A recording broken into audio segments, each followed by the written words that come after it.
Broadcasting from Cincinnati, you're listening to the Ringside Reporter podcast. All the news from the world of boxing right here. Well, I'm talking to you the way I want to talk to you. Now, here's your host, Eric Lorda.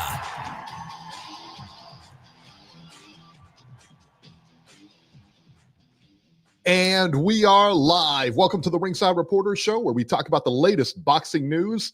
If it's related to boxing, we'll talk about it right here. My name is Eric Lorta, and I'm here with my co-host, Joe Habib. We got a great show for you today, and if you want to call, 570-530-8316. There you go. And we're coming to you at noon today. This is our, this is our give back show. This is our show where we like to give back to our peeps in the UK. Our UK special show is today, and we'll have another one in a couple weeks as well. There's a lot of, okay, so listen to me. All right. There's a lot of people saying, oh, you only do this because of the NFL playoffs. Nonsense. That's not true. We do this to give back to the UK. That's the, Beeb, I didn't even know until you told me. I had no idea we had games today. So we've had this planned for how long? Since last year. Well, it's in the contract that we have with the broadcaster that we have to do this at least 2 or 3 times a year. At least 2 or 3 times. Why? Why is that on our contract? So we can give back. Give back to the Ringside Reporter, me and Beeb giving back. Paying homage. Got to pay homage. Homage. Paying homage. Hamdulillah. That's it. We're paying homage to our people in the UK. This is for you guys. Today is for you guys. All right. Eddie Hearn forever, or I don't know, Frank Warren forever, whoever you like. Anyway, we're going to get started in Japan on ESPN Plus. Naoya Inoue versus Yijun Kim. Yeah, so I thought that Kim would be a viable opponent here. Man, I tell you what, man, Inoue is just too good here because Kim stood no chance in this fight. Inoue just steamrolled him with a 4th-round knockout. I will tell you this, though. He landed some decent shots, Beeb. If you watch this fight, he landed some good, clean shots on Inoue. The problem is that Inoue just ate him and kept coming forward. Yeah. And you could tell the guy could fight. I mean, Kim could fight and everything like that. This was just bad. I mean, this was just, he was, again, we always talk about, you always hear there's levels to things. This was one where, there was definitely levels above, that you could see the level difference here. Those shots didn't phase Inoue. Inoue hurt Kim a couple times in the fight. That flurry that he hit him with to end the fight was just vicious. That was one of the most, he hit him and just, like that guy just covered up and he was hurt. You could tell he was hurt because he was motioning for Inoue to come on. Yeah, maybe, next time just hold your guard up instead of egging that dude on, man, because he just came and he finished that. He knows how to finish, man. That's the dangerous thing about Inoue is that he can beat you by a decision and he can finish you. And when he gets you hurt, 9 times out of 10, you ain't walking out of there. He's finishing that fight. You're not hearing that final bell. Babe, what were your thoughts? I know you saw the fight. This is our favorites are the Japanese fights that take place early in the morning, because they're usually on a weekday and it makes the workday go by, and everything like that. What were your thoughts on Naoya Inoue? And shout out to you. You said last week that the guy had no chance. I was about to say I would be utterly shocked if it went past 6. And you were right. 4 rounds. That was it, man. I was close, right? I said I'd be shocked if it went past 6. And I was pretty much on the money with this one. I told you if the over-under was like 5 or 6 rounds, I'd probably take the under. You're like, oh, you got to give this guy respect. I am giving him respect. I'm at least saying he can go 3 or 4 rounds. That's a great accomplishment if you fight a guy of Inoue's caliber. Yeah. But it's funny with Inoue that if you watch him every time out, it's almost like he's trying to make a statement now. He's trying to come out and look better each and every time. Yeah. And he's coming out with a lot more veracity now. I'm noticing he's got more of a mean streak now than he's ever had. And you need that. If you're going to be a champion fighter, you need that. Yeah, and that's what I'm saying. Like, I think that's a good thing. That's a real good thing. So, his next fight's going to be in the United States. I don't know who it's going to be against. I know Eddie Hearn is really upset that he won't fight Akhmadaliev. And, if he's going to not fight Junto Nakatani, if that fight's not going to happen anytime soon in the near future, because we've already talked about that. That's the fight to make, man. Phenomenal fight. That's the fight to make. And if he's not going to go up to 126, then to me, the only other fight that kind of piques my interest a little bit, and I still don't think Akhmadaliev really has a shot in the fight, not to be disrespectful to him, I just think so highly of Inoue. Yeah. But, I mean, that's the only other fight that really makes sense, in my opinion. Yeah, I would agree with that. I like the Nakatani fight, but he's talking about fighting in Vegas, and then he's talking about going to Saudi and fighting there also. Sure, part of the Riyadh season thing. And I'm real curious who they put him up against in Riyadh season, because a couple things here. I mean, in Riyadh season, they're always tough fights. It's not like you go there and it's just you're fighting some nonsense guy. They're always tough fights. They always match you strong. It's just kind of like the UFC, where the matchmakers there's always a good fight there, It's never any walkovers. And the only person I can think about is Nakatani. But do they put that? There's no way they put that fight in Saudi, right?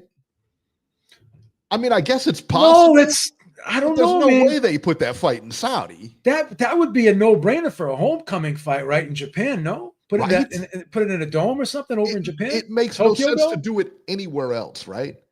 That would be a monster fight in the Tokyo Dome, no? Yeah, that's what I'm saying. It's like, again, he talked about going to Vegas, and he talked about going to now Vegas. I think will be a walkover. Whoever he takes in Vegas, it should probably be a walkover, like a showcase kind of thing. But the fight in Riyadh season, I could see him fighting Akhmadaliev in Riyadh season. That's possible. Because I cannot picture him fighting Nakatani anywhere but Japan, anywhere but Tokyo. Sure. I mean, anywhere, because I think they, it's kind of like, I tell you, like PBC, because it doesn't strike me as like a PBC motto in the sense that PBC always got fights wrong. What did they have? The Battle of Ohio in Las Vegas? How do you do that? How does anybody even think that's a good idea? You don't. Like you could have had that in Cleveland. You could have had it in Toledo or Cincinnati or anywhere. Any of these places. You know what I'm saying? So it's like, I don't get why that has to be, I don't know, man. It just, to me, it doesn't make a lot of sense to put it anywhere else but Tokyo. But, listen, man, Saudi's got a lot of money too. So they may offer them more money than they can get in Tokyo. Who knows? But I would see the Akhmadaliev fight happening there in Riyadh season. Like I said, I picture a walkover in Vegas, whoever they're going to put in. It's just going to be a showcase. When he fights in Riyadh, I think it'll be against Akhmadaliev.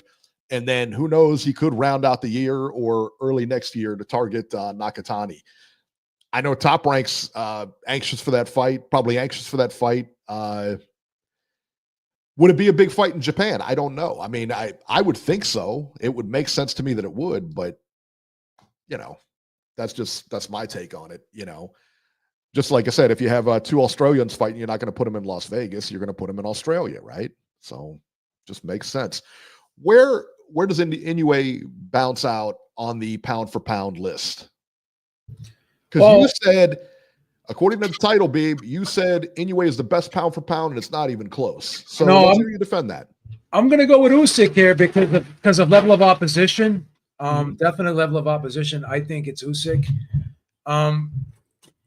A lot of people who are advocates of Inoue, they talk about the different weight classes. They talk about the activity, and Usyk hasn't always been. But if you go back in history with activity, right, you average out like a heavyweight's career, they're fighting 2 times a year, basically, mostly, especially when the level of opposition. So for me, it's Usyk because he's been the underdog and won. He's been in 50-50 fights and won. I always have said, and this is just my position, that his road to undisputed, I think, has been the most difficult in comparison to someone like Inoue and in comparison to someone like Crawford. And again, it's no shade to those guys, but he was just in more competitive fights, and a lot of people like to downplay the odds. But if you look at the odds in some of those fights with Joshua, with Fury, even at cruiserweight, when he fought Breedis, that was a tough fight, right? And the odds were pretty close in that fight. So for me, it's going to be Usyk. But obviously, I'm not going to argue with you if you want to talk about Inoue and have him in the conversation as well. I'm just going to respectfully disagree, because for me, it's Usyk, because of being able to go up from 200 and you yourself coming up to 220, but then fighting guys who are 240, 250, 260, 270, and in this case, most recently 281. Whether it be clinically obese or not, it's still clinically obese. We don't like the clinically obese people, entering the ring. And wasn't it a functional 281 though? It was a functional 281. It's a functional clinically obese. But yeah, I'm gonna put out a petition, and I'm gonna be the first one to sign it that I'm gonna not allow clinically obese people to enter a boxing ring ever again. I would agree with that, because you got to be in somewhat shape. I mean, like I said, we talked about a couple of weeks ago about the 265 cap in the UFC and how that should probably be in boxing as well. I have no problem with it being in boxing as well. I don't either. I would co-sign that. Yeah, I would too. You make a good point with Usyk, but Inoue's also bounced up a few weight divisions as well. But again, you're talking about guys that can take your head off at any possible second. All it takes is one shot in the heavyweights, and it doesn't matter who the shot's coming from. Anybody will be able to knock you out. They can all hurt you. Anybody can get in trouble. It's one of those things, man. So yeah, I would agree right now that Usyk is probably the pound for pound. But again, I think he's got one more fight. I believe that Usyk's probably got one more fight in him before he actually retires. So then I think you're sitting on Inoue number 2 or Crawford, and then you got Bud Crawford as well in this whole scenario. If he goes and does the impossible in September, if that fight comes off like we think it's going to, and he goes up and he beats Canelo, I mean, I don't think there's any argument, any room to move. I think he's the guy. So, but I think that'll also probably be one of his last fights if he does that. Yeah.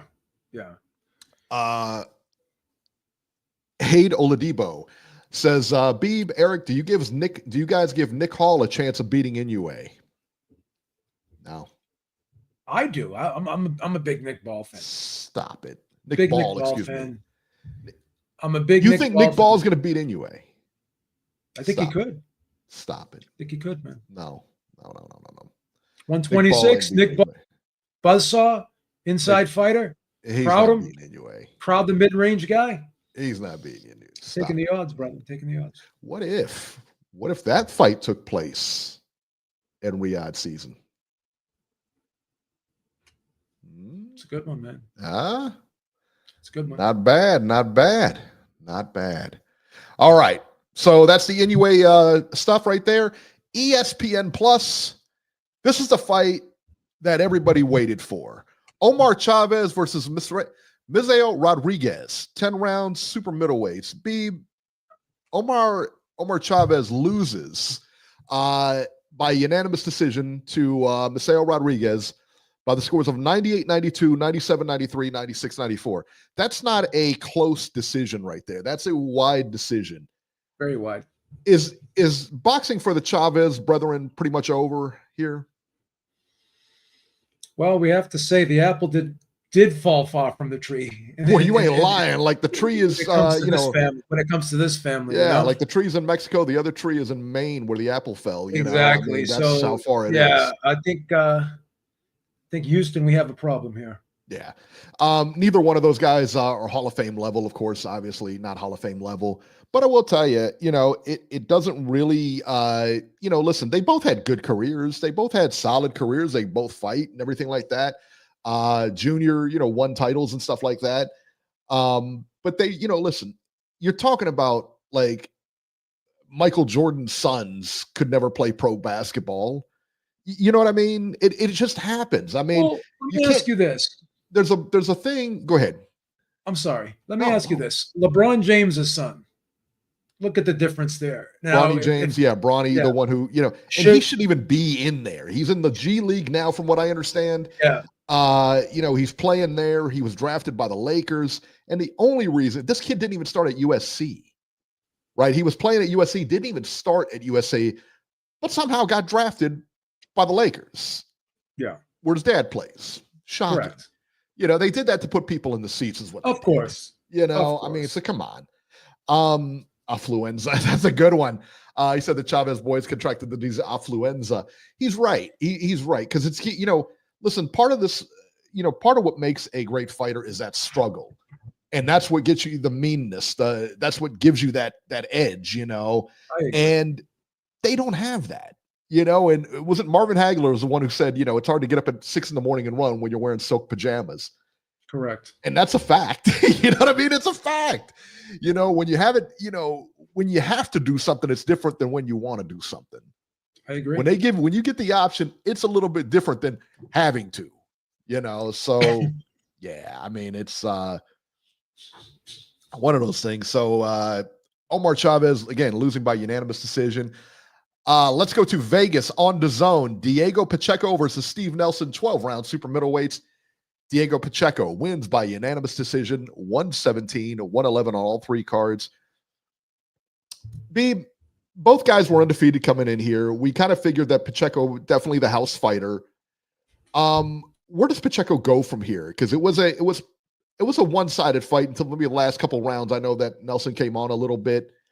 But overall, the fight was never really, really in doubt.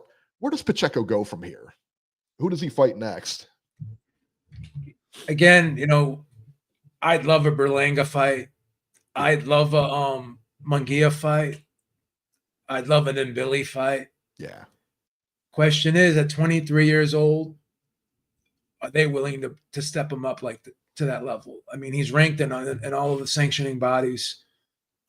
Pretty soon, he will be a mandatory. Eventually, I would guess. But because he's only 23, will they continue on this route? I mean, this was a solid opponent, right?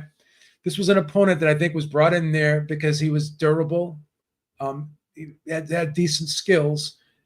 And he was more than likely going in. The expectation was he was going to go rounds and probably go to the end and to go to the distance, which he did.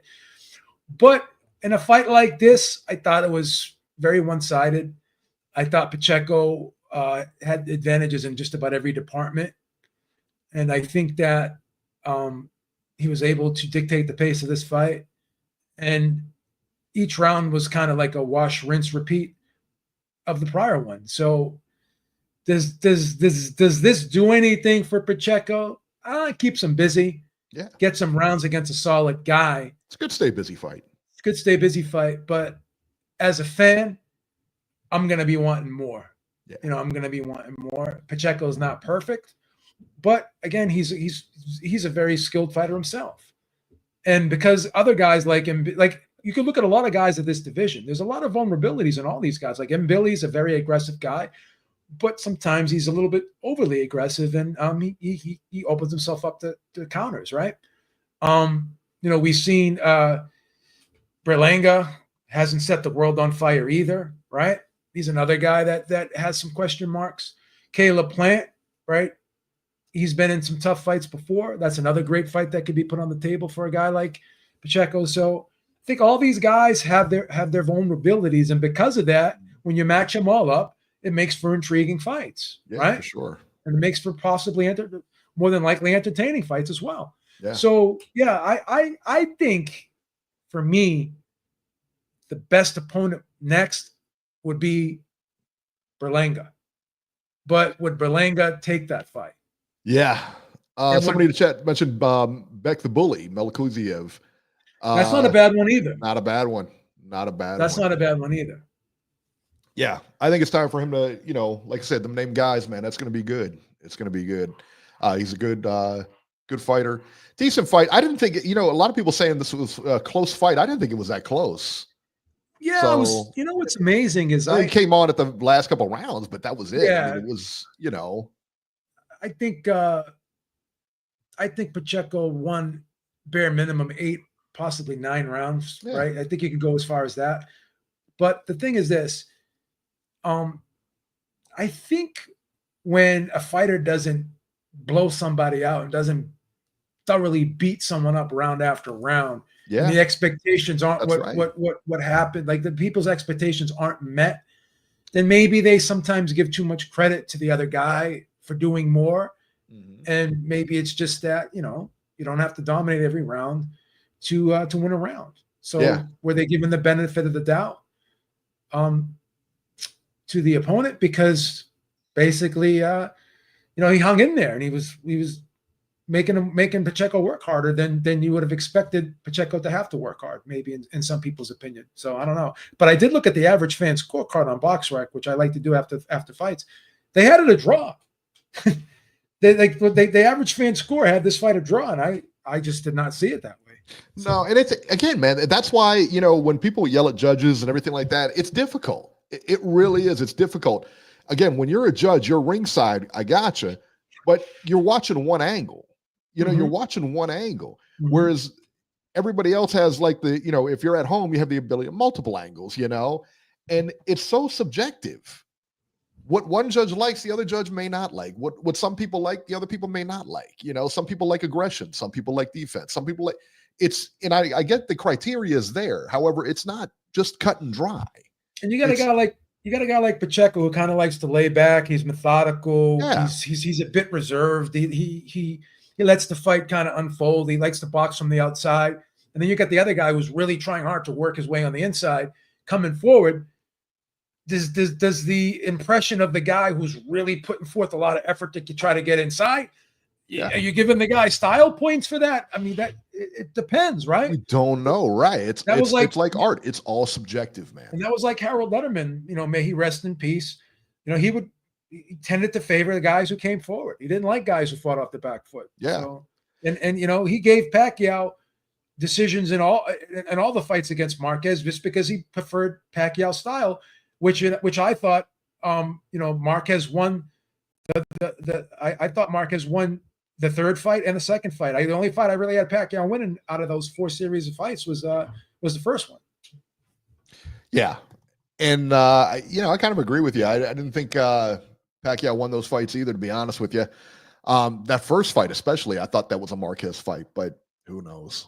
Again, it's all subjective. All subjective. Let's talk about this next guy for just a second here. Andy Cruz versus Omar Salcido. 10 rounds are lightweights. Cruz, of course, the Cuban Olympian. Unanimous decision, 99-91, 98-92 twice.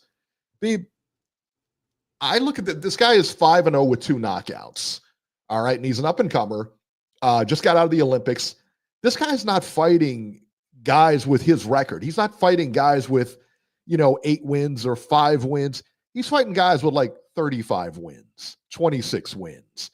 They have put him on a fast track, and he has looked good. There's no question about it. But the same thing I worry about him is the same thing I worry about Eric Morrell next week. And they got you on that fast track, but what happens when they put you in against the top 10 guy? I don't know. Yeah. And Andy Cruz is one of those guys where, he looks great, everything like that. We're going to find out. There was some talking to chat that Keyshawn is jucking him, and I've seen that online, that he wants Keyshawn, he wants Shakur. I get that, but you got to understand, you have to make, these guys are getting established. People know who Keyshawn is. Andy Cruz, not so much. Will they be great fights? Yeah. Would I like to see them now? Of course. But will they sell and will they make them now? I think that's where, everything has to come in, because everything has to come together from a money standpoint. And, we all hate that about the business. It just is what it is. So Ernesto Mercado versus Jose Pedraza, 10 rounds, junior welterweights. Mercado knocked out Jose Pedraza in the 4th round. I'm surprised Pedraza's still fighting. I was shocked when when we read this last week. The same thing, right? I didn't even really know he was on the card. I didn't research the card that deeply when the card was announced. Yeah, and I saw him on the undercard, and I'm like, I mean, what is left? What else is left for this guy? Again, I have no problem if you want to make a living, do so however you choose to. But there's got to be easier ways than this, though. Yeah, it's like what's going on there? Because, I mean, listen, the guy's won a title. Is Pedraza a Hall of Famer? No. But, I mean, he's won titles. He's won, he's fought in big fights. He's fought the best out there. And, it's, when you see somebody like Pedraza get knocked out in the fourth round by an up-and-comer, that's where you are now. Like in your career, you're like a gatekeeper now. And he's too good. To me, he was always too good for that kind of status. You know what I mean? So it's kind of sad to watch him out there still fighting. So hopefully, he gets it together, maybe doesn't fight again, or maybe works, and he loves boxing, so maybe work in boxing, but I don't know. It's tough when you see this, it really is. Nottingham, England on DAZN, Dalton Smith versus Waleed. I think it's Wiesa. 12 rounds, junior lightweights. Smith won via first round TKO over Wiesa. Not too much to talk about there. So let's talk about our upcoming fights here, Beeb. And we got a big one. Finally, February is here. All right. February 1st in London, Adam Azim versus Sergey Lipinets, 12 rounds junior welterweights. And Vidal Riley versus Isaac Chamberlain, 10 rounds for Riley's British cruiserweight title. On February 2nd, in Flint, Michigan on DAZN, Claressa Shields versus Danielle Perkins, 10 rounds for the undisputed women's heavyweight title. Beeb, the undisputed women's heavyweight title. Yeah. Stop it. I don't. Yeah, no. One of these rare occasions that I'm actually lost for words, I guess. Yeah, me too. And what did I hear? Tickets for that fight, like ringside, are like $500 for that Claressa Shields fight. No, look them up. No, I'm telling you, everything's going up. But I'm telling you, man, that's crazy. Yeah, that's what I heard. They were like $500 or something like that. I'm like, come on, insane, bro. Okay. Give me a second here. I'm gonna go to. Oh no, I don't want to do that. Look up box fight Claressa Shields. Okay, let's do that. And then let's go to the heavyweight division here.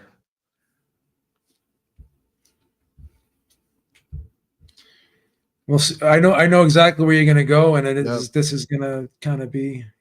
Yeah. So what is that? The ratings, I guess. Yeah. How many women are actually in the at heavyweight? Pro, and it's crazy too, because we've already talked about.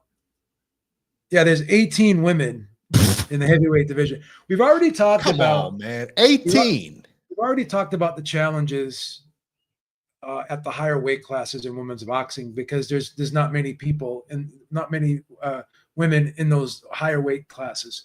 So in order to become more popular and be in bigger fights and have better competition, you would think that you would try to fight in the lower divisions. Like you fought at 154, you fought at 160, you fought at 168.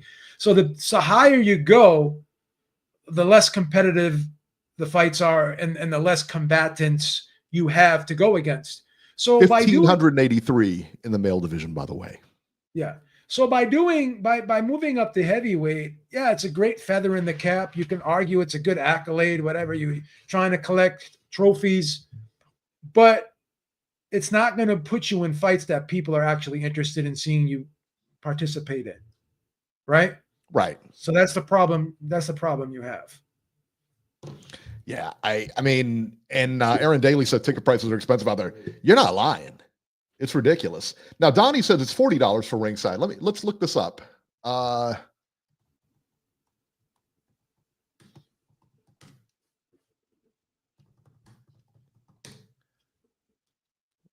right, let's go to StubHub.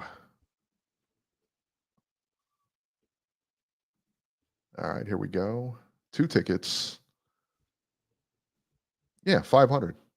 That's insane. Yeah, I got them 500 here. Yeah. Row K, no row A's, section A, no row A's. Row 2, $531. Yeah, I told you they're about $500. They're going for like $500. That's crazy, right? Yeah. That's not $40. Where you been? Yeah, no way. All right. So let's talk about the big one. Las Vegas, PBC, pay-per-view, Beeb, Prime Video. David Benavidez versus David Morell Jr., 12 rounds for Benavidez' WBC interim light heavyweight title and Morell's WBA light heavyweight title. On the undercard, Brandon Figueroa versus Stephen Fulton, 12 rounds for Figueroa's WBC title. Isaac Cruz versus Angel Fierro, 10 rounds junior welterweights. And Jason Rosario versus Jesus Alejandro Ramos. And I believe that will be the pay-per-view card. There's a, Yoan Lee Hernandez versus Angel Ruiz Astorga, 10 rounds middleweights. But I believe there'll be 4 fights on the actual pay-per-view itself. First things first, Beeb, this is not a murderer's row of a pay-per-view. It's got a great main event, don't get me wrong. But would you pay for this? I mean, is this worth $80? Because I believe that's what they're charging. Robert will know. But I believe it's $80 for that pay-per-view. That's crazy, right? That's insane. That's crazy. That's what did we pay? $40 for the Tyson Fury fight? That's how much it was. That's how much it was. Yeah.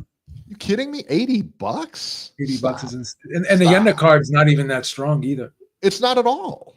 Not at all. It's not even a great undercard. No, not at all, man. So let's talk about this main fight here. David Benavidez versus David Morell Jr.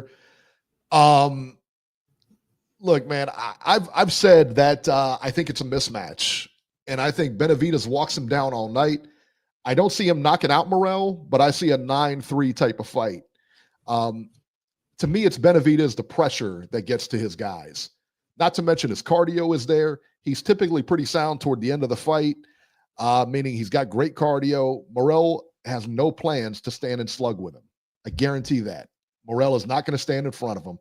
He is going to move, and he will be on the back foot all night. Also, like I said before, something has to be said for professional experience, and Benavidez has that edge. Morell's got, a handful of fights? And there's a big, ever since Lomachenko did it, there's always a big rush of people, some people tend to rush it. Other promoters tend to take their time with people. Listen, David Morell's a good fighter, but he's not going to win this fight, and he's not going to come close. But that's just my opinion. I could be wrong, but Beeb, how do you see this fight going? I don't think it's probably going to be as one-sided as you say it is, but I think it'll be definitive. And I do think Benavidez later in the fight will pull away. Morell's a slow starter. He likes to lay back a little bit. To me, comes off as more of a counterpuncher. The thing about Morell is, he's quick, but he doesn't move a lot. He does a lot of subtle movement, kind of takes half steps back, likes to kind of, step around you, try to outmaneuver you. He tries to do a lot with a little, in other words. A lot of things with Morell is, to me, is a lot of subtleties, right? Whereas David Benavidez, this guy is a lot of high energy, a lot of volume, always coming forward, constantly throwing punches. So you got the volume guy versus more or less the more economic guy, in my opinion. And I think in a fight like this, where both guys can hurt either guy, I think David Benavidez is better defensively than given credit for. I think he fights out of that high guard. I think he comes forward and picks off shots and catches and shoots as he's coming forward. Where Morell is the guy who looks for mistakes. He looks for the openings, whereas Benavidez creates the openings. He forces the openings, in other words, by constantly throwing stuff at you, and you have to react to everything he does, and eventually something's going to get through. So I look at this fight, and I see David Benavidez outworking the more economical, the more methodical, the slower paced guy in David Morell. So I'm looking for David Benavidez to win a competitive but clear, concise decision. Yeah. Aaron Daly, Super Chat versus Pie Bet for the Benavidez Morell fight. It's Aaron Daly. You have Morell beating Benavidez, is what you said. Yeah, I'll take that bet. No question. I got Benavidez all night long here, and it won't even be close. Will it be competitive?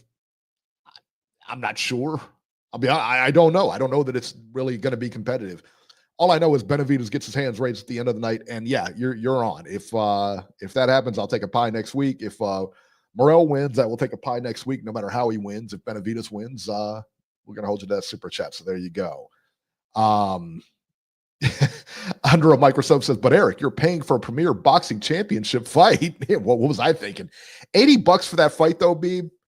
Come on, $80, right? Come on, that's a little steep, right? Absolutely, man. Absolutely. Yeah, I think. Let's take a poll in the chat. Who's actually going to buy this? Yeah, who's buying this fight? Yeah, I would recommend not buying it, but and again, we're not trying to tell you to boycott the fight. We're just giving you our opinion. So before people come at us, why are you trying to tell people not to buy this fight? Do what you want.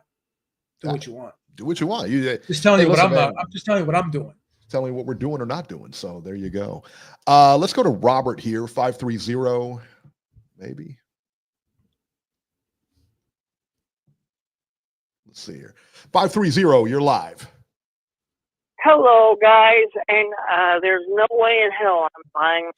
I've been saying that all along. Enough with the BS. You know you're buying it. Cut it out. You buy every single pay-per-view. You do buy a lot of pay-per-views, Robert. You buy them all. So stop. No, I don't.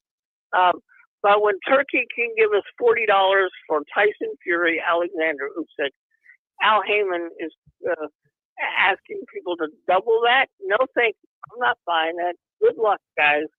That's going to be a one-sided beatdown. I think David Benavidez knocks David Morell out. Wow. And I think David Morell is in way over his head. I watched his last fight when he was on the card in L.A. in August, and he did not look good. I think David is going to take advantage of Morell, and it's not even going to be close. I agree with Eric. Sorry, Joe. I think this is a one-sided mismatch.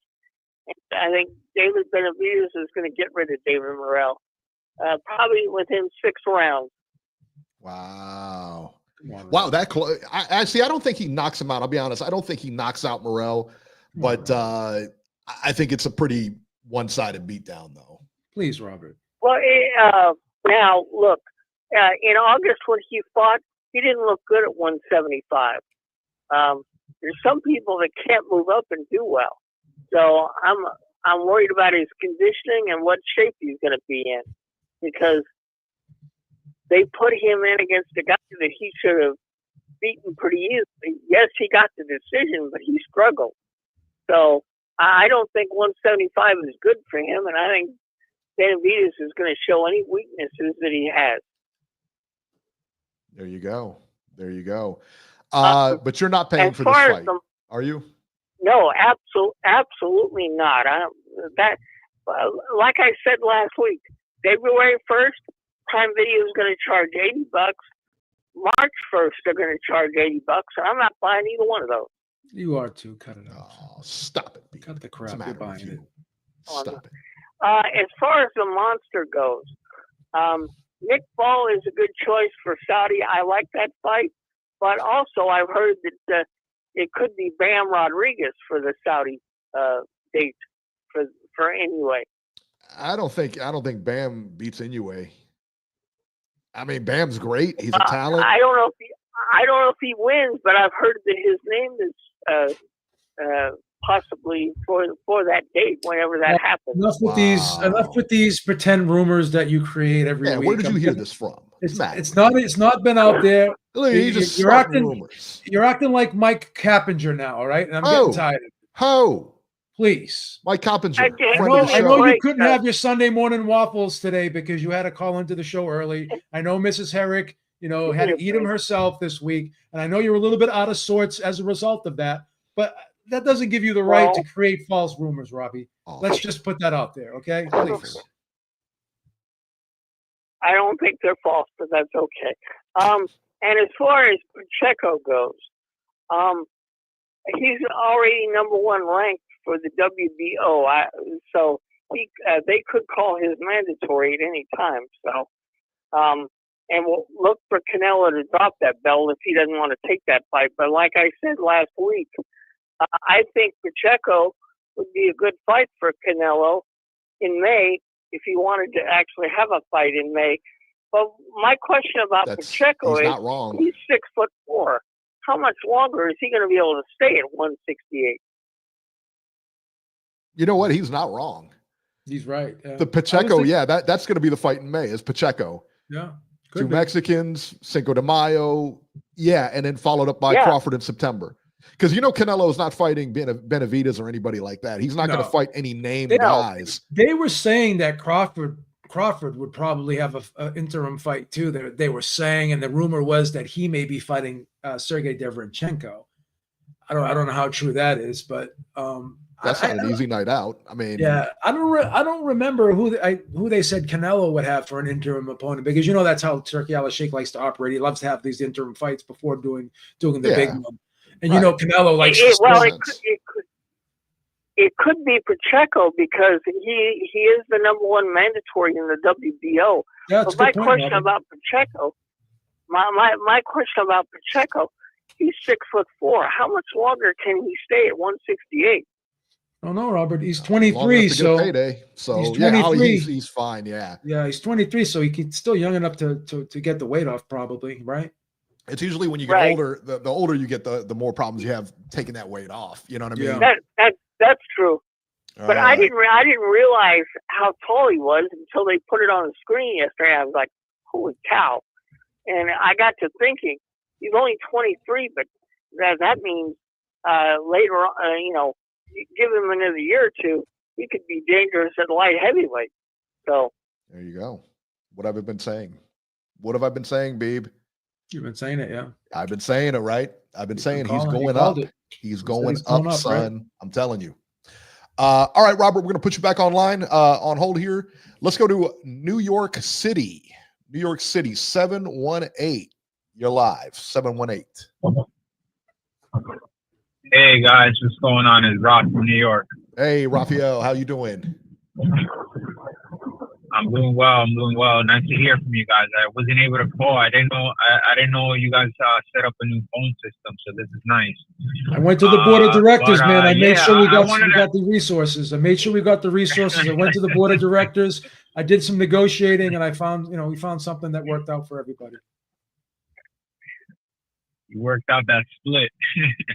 I wanted to ask you guys, you guys don't think this Morell Benavidez fight is comparable to Lara versus Canelo?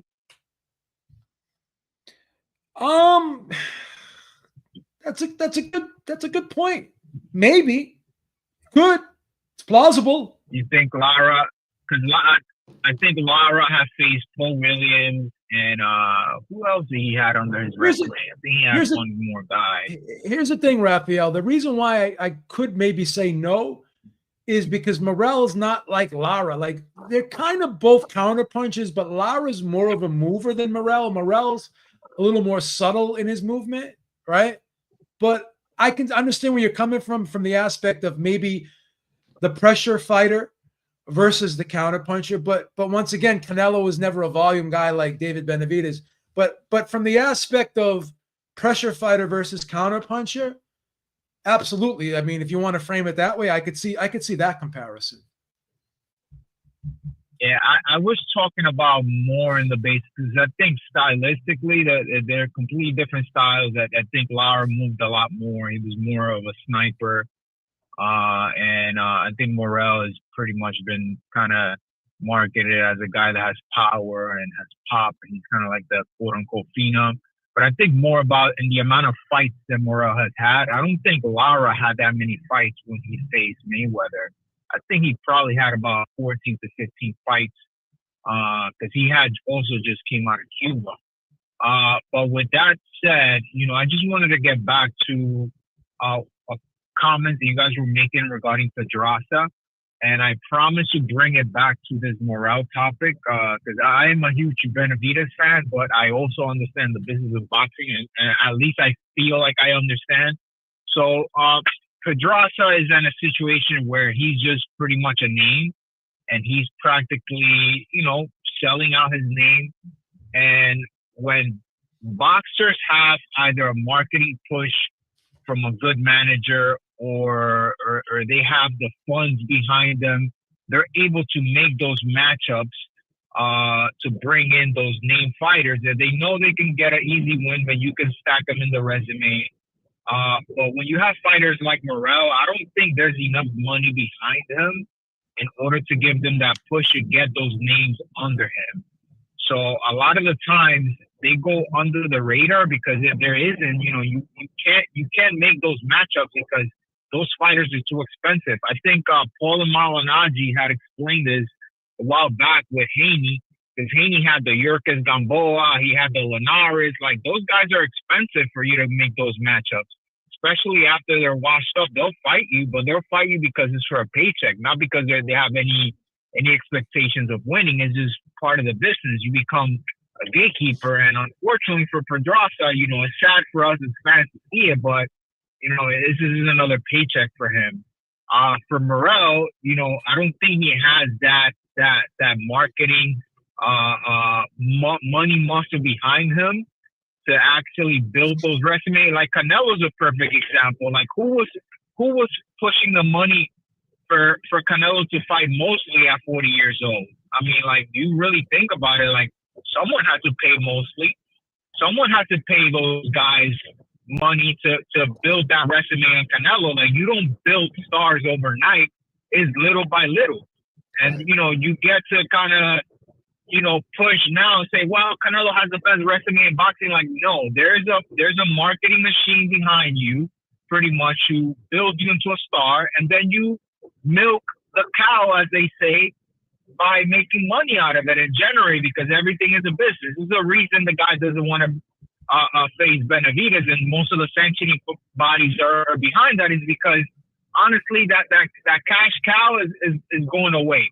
I mean, you can't generate that same amount of money that you're doing with Canelo with a Benavidez. I don't think Benavidez is as marketable as much as I'm a real big fan of his, but you just can't generate that money behind them. And the sanctioning bodies and the business of boxing, as fucked up as it sounds, excuse my French, it is what it is. Awesome. All right, Rafael, we're gonna take off here. Thank you so much for your call. We appreciate it. It was a great call. He brings up a real good point here. Is Benavidez marketable? And he's got a point. I mean, because he's not the most popular guy out there. Not the most popular guy out there. He's not the most outgoing, whatever. Can they market? Can they get behind that? I mean, is he the money? Can he be a money guy? I mean, he needs a signature win. That's why I get a little bit frustrated, because I always wanted Canelo to pass the torch to him, but he just wouldn't do it. You like those fights, don't you? I do. I don't like those fights because they're just foregone conclusions, Well, I understand that your perspective, but I think that Benavidez beats Canelo, but once again, I don't think he knocks him. No, I don't think he knocks him out. And I think it could be another one of those, competitive fights, but clear and concise victory for David Benavidez. So, do I think he would dominate Canelo and steamroll him? No, but people like yourself and Paulie Malignaggi think it's a very one-sided fight. So you're not alone in that, in believing that. Some other people on Twitter I've heard say that, Benavidez would destroy him. It would be a very dominant performance. But I do think Benavidez would win the fight, but I still think it would be fun to watch. I think it would be entertaining, and I think it would be somewhat competitive. I don't think it would be as one-sided as maybe you do, but you're not alone in your opinion. Hey, so that's why they fight the fights. Why they fight the fights, exactly. There you go. All right, let's go to our news and rumors real quick. This is so Bill Haney, which is Devin Haney's father, and Oscar De La Hoya got into it, and these two got real personal, Beeb. Oscar said some pretty vile stuff, and then Bill Haney clapped back with some stuff too, some real personal stuff. So Oscar, if you guys don't know, Oscar De La Hoya does this thing called Clapback Thursdays, and he does this on Instagram or I don't know where he does, social media, but his videos are all over and stuff like that. And he does this this thing called Clapback Thursday, where he chooses a couple of topics and he just rails on them, whatever. But this time, he said that, quote, Bill and Devin, or this is what he said now. This is from Boxing News 24/7. Bill and Devin were in London begging Turkey for a payday, Turkey al-Sheikh, that is, because they have no other options. The only value Devin has in the sport is to fight Ryan Garcia again. So Bill, being the pimp that he is, hoed his son out again to the fighter that beat his ass so badly, he had to sue him for battery. Devin Haney, fire your father. Bill didn't even stop the fight when your jaw was broken and you were on the canvas. That's some pretty vile stuff, man. I mean, to call him a pimp, saying he hoed out his son and all this other stuff, and that he basically doesn't care about him and all that, that's some pretty vile stuff, right? I mean, I don't know what it is with, lately where people get so personally attacked, but it's always on the keyboard. It's never in person. You never see him going up to somebody. Everybody talks behind the keyboards, and it's like the telephone back in the day. You can be a telephone tough guy. Now there's keyboard warriors, whatever you want to call them. Bill Haney then took to social media and really ripped into Oscar. It was harsh too, in which listen, man, that he had that coming. This is Bill Haney's response. It's a little lengthy, but just bear with me here. Oscar De La Hoya was never undisputed, something Devin and I accomplished together because we trusted each other. I'm the 2023 Manager of the Year because I believed in my son and he believed in me. That's something Oscar De La Hoya never had with his father, and it shows in how he treats his own kids. No, I don't want to come over your house. Oscar kept the house but lost everything in it, including his kids, his trust, his legacy as a father. He got 3 kids who won't step foot in the house and 3 who can't, including his 11-year-old daughter, Victoria, who deserves better. Meanwhile, Sean and my 10-year-old daughter, Bella, are thriving, both A students, tennis standouts, living under my roof with love and support.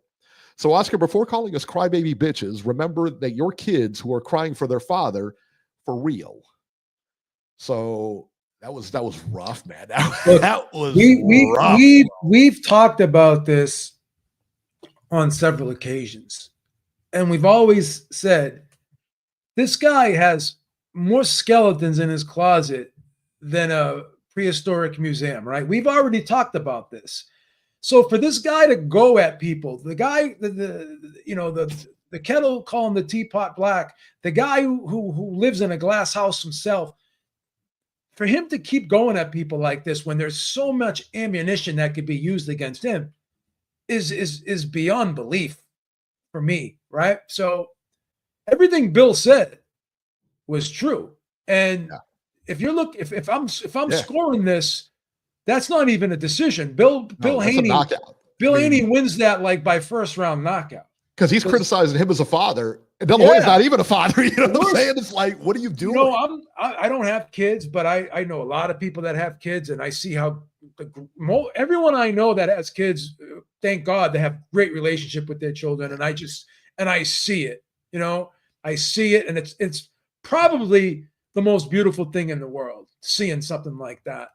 So for you to be on the opposite side of that, to not be able to enjoy, the beautiful aspect of being a father, the greatest thing in the world. I'll say this to the day I die, even though I'm not a father, but I think the greatest thing you could ever do is be a parent.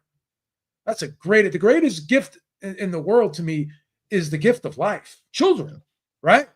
So, for you to be in a situation where you have all the money in the world, but to not be able to, be there for your kids, then that's a black eye. That's a black eye on your character. Yeah, it really is. And I mean, the thing is, like I said, for him to criticize Devin for the father he's being, or Devin Haney's father, Bill, for the father he's being, you got 3 kids that won't even step foot in your house. Like, and we both watched that HBO special with David Hoya, and one of his children was estranged, and the mother of that child was trying for years to connect his son with Oscar the father. Yeah. And for years he would not even want anything to do with that child. And that's not the only case. Like, but he wore his name on his trunks like he knew who he was and all that other stuff to just portray he was a good father and all that other good stuff. Yeah, it's just disgusting. Though that documentary, I tell you, that documentary was crazy because you know how like when you watch documentaries, you typically come out with a better feeling about the person than you went in with. This was just the you do, yeah, opposite. But not this case. Was just the opposite. I mean, you came out with more venom toward Oscar than you actually went in with because he's that much of a scumbag. Same thing with a lot of people disagree with me with this, but the Last Dance with Michael Jordan. Yeah. I kind of didn't like Michael. Like I always respected Michael Jordan as a player. I never really liked him too much as a person, but I liked him less after the Last Dance. I seen like how he threw a lot of his players under the bus, talked a lot of shit about his teammates, and punched Steve Kerr in the face, and it just fucked with a lot of people on the team, and it made me not like him even more, right? Yeah. And this is another case where I watched something and I did not like Oscar De La Hoya, you know? Mm-hmm. Yeah, I agree. But when I saw that Tyson Fury thing on Netflix and I saw how, you know, he had all those kids, he was a great dad, he'd take them to school, great, like he's with his wife for so long, and just the relationship he had with his family, I grew to admire Tyson Fury even more. Yeah. So yeah, I mean, but yeah, that's crazy. I don't ever watch the Clapback Thursdays. I'll read about them every now and then, but I don't watch them. It's just nonsense, you know. It's juvenile at this point. Yeah, it really is. Omari Jones, USA Olympian, former USA Olympian anyway, signs with Matchroom. Looks like his first fight will be in Florida on March 15th. Beeb, is this a good move, signing with Matchroom? Absolutely. You think so? I don't have a problem with it. No, because Eddie's a global promoter. Yeah, but I always cringe a little bit. I mean, glad he didn't go to Golden Boy, don't get me wrong. But I always cringe a little bit, like, you know, how does that career go? You know what I mean? Does he, you know, I don't know. And I always like because they always seem to move their fighters and promote. Yeah, Eddie was candid too. He said he had a conversation with Omari Jones, and he said, there's three people you can go with. You can go with me, you can go with Golden Boy, or you can go with Top Rank. And he goes, Top Rank, if you go with them, that's still a great move. You know, he gave Top Rank credit, and he goes, but if you go with me, it's great too. Kind of threw Golden Boy under the bus, which is kind of obvious, but you know, he did say that he was fair and he was honest and candid. And basically said, if you do go to Top Rank, it's not a bad move. It's still a good move. So I give him credit. You know, people give Eddie a lot of stick, but he's pretty much I think he's an honest broker. I think he's a straight shooter. Obviously, he really advocates for his fighters, and he's trying to sell fights, and he's gonna be the promoter. But I think he's a really genuine, likable guy. I admire the guy. I respect the guy. There you go. Clarissa Tarico says Oscar losing his mom early may have affected his way of being. Go watch I guess I would say go watch the documentary because Oscar admits he wasn't even close. I mean, they weren't really even that close. Yeah. You know, and it was all nonsense. The thing about his mom was all nonsense. He was never with her when she passed. He didn't even see her for like the longest time before she did. So but that's all in the documentary. Go check it out. Yeah. Keith Thurman is coming off a 3-year layoff to face Brock Jarvis on March 12th. Brock Jarvis was knocked out at 140 pounds by Liam Paro. Why is this fight happening, Beeb? Well, is it happening? I'm expecting an injury in the next couple of days, right? Because this guy's pulled out of more fights, man. This guy's pullout game is better than fucking Ron Jeremy's, if I'm being honest. I mean, this guy pulls out of a lot of fights, bro. So yeah, I'll believe it when I see it. Yeah, I agree. I'll believe it when I see it. Michael Conlan signs a long-term deal with Wasserman. You and I both thought, I thought Michael Conlan was retired. I thought he was done. And you know, not very okay, hold on. Let me see something here. Give me 2 seconds. Let me see how long this is for. And it just says long term. It just says long term. Doesn't actually give the number of fights or anything like that. But Michael Conlan to sign for anybody to sign Michael Conlan to a long term deal, Listen, Team Batman Boxing, I think he says it best. I'm not going to say it, but he says that Colin is washed beyond repair. Colin's been in some tough fights. Colin's taken some tough losses. And I thought he was retiring. I really did. So I was shocked when I saw the long-term, quote unquote, long-term deal from Wasserman. It just blows me away. I'm not sure what long-term means, and nobody's really disclosed it, but I don't know, man. This is a tough one. So yeah, I'm not sure this is a great idea. Boots Ennis versus Imantas Stanionis set for April 12th. Beeb, is this a good fight? It's an excellent fight. Oh, it's a really good fight. I think it's a good fight too. Absolutely. But I'm going to say something real controversial here. I think Stanionis is a little bit overrated. I think he's a little bit overrated. I think he might be a little bit overhyped. I think that Boots Ennis, I think Boots Ennis wins this fight pretty convincingly. I'm going to say something controversial right back to you. As good as Boots is, he's a very solid, good fighter. He may be slightly overrated too, in my opinion. How dare you? We're talking about Boots Ennis here, not some schlep. I'm calling HR. This is ridiculous. HR. The truth. I know you and Boots are friends, man, but I got to tell you the truth. What's the matter with you? All right, let's bring Robert back on here, and we're going to talk. Maybe. Robert, let's talk about these AFC NFC championship games set for this afternoon at 3:00. The first one, Philadelphia versus Washington. Robert, who wins?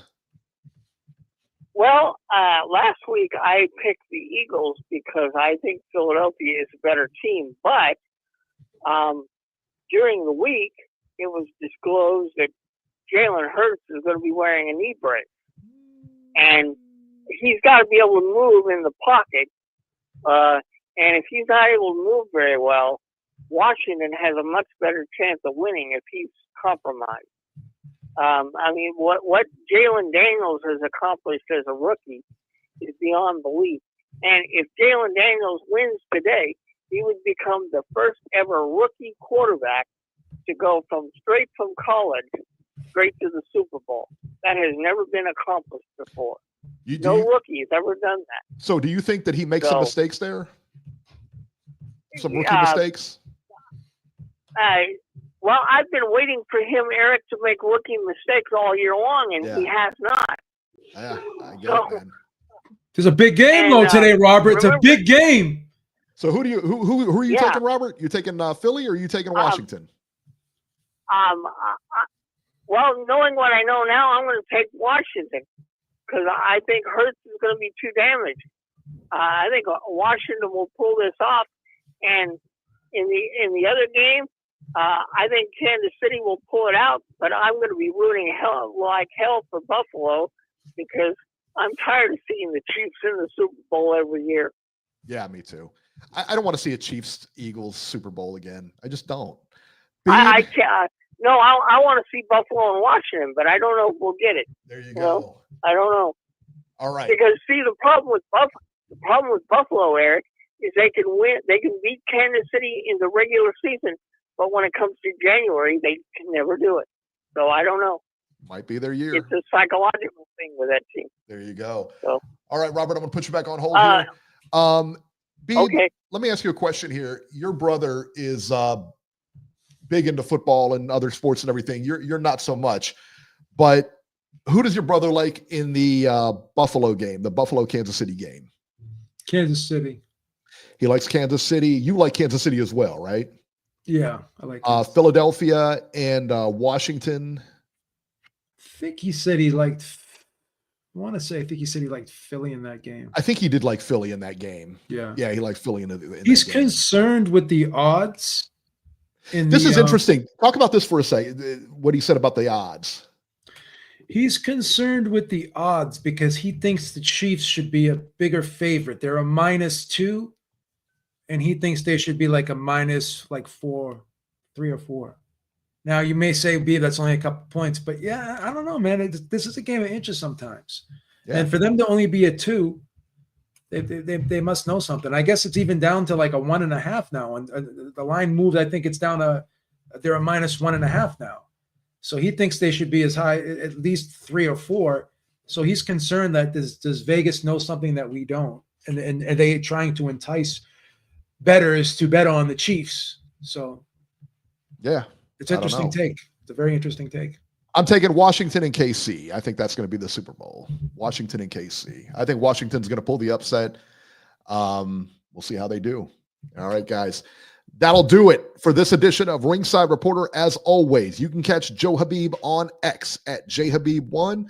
Find our YouTube channel by searching Ringside Reporter on YouTube. And then you can find me on X at Ringside73. Guys, we will see you next week.